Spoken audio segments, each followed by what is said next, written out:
I started a new job last month at a mental hospital, working the night shift. It was my first time working in a place like that, and I was a bit nervous, but I needed the job. On my first night, I met a coworker named Lisa.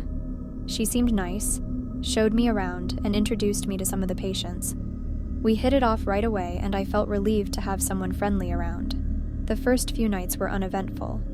I spent most of my time getting used to the routines and learning about the patients. Lisa and I would chat during our breaks, and she would tell me stories about the place.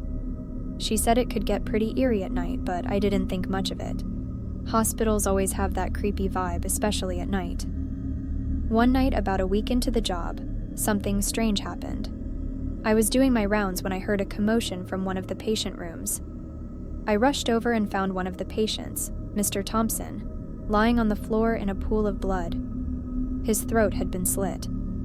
I screamed for help and Lisa came running. She looked horrified but immediately started calling for backup.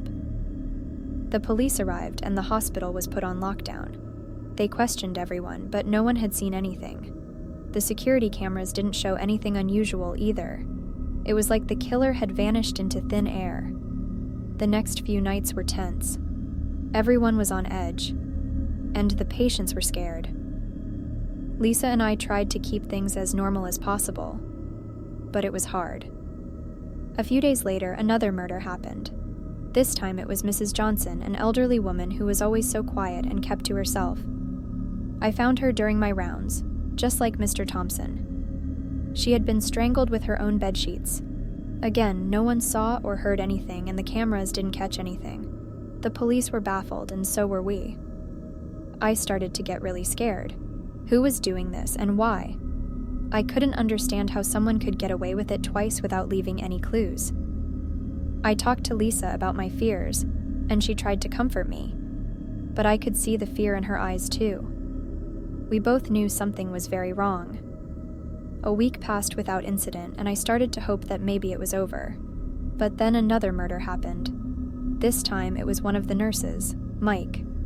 He was found in the supply room, stabbed multiple times. By now, everyone was in a panic. The hospital brought in extra security, but it didn't seem to help. One night after my shift, I stayed back to talk to Lisa. I told her I was thinking about quitting. It was just too much. She understood but asked me to stay for one more night. She said she had a feeling we were close to finding out who the killer was.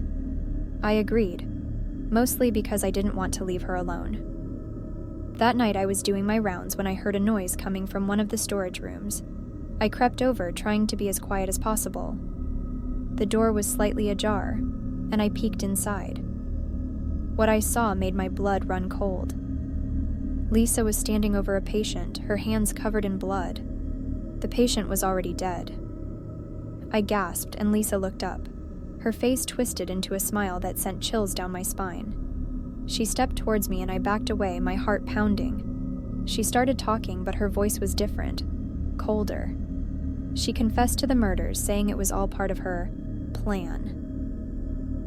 She said she had escaped from another mental hospital a few months ago and had been hiding here, pretending to be a nurse. I couldn't believe what I was hearing. Lisa, my friend, was the killer.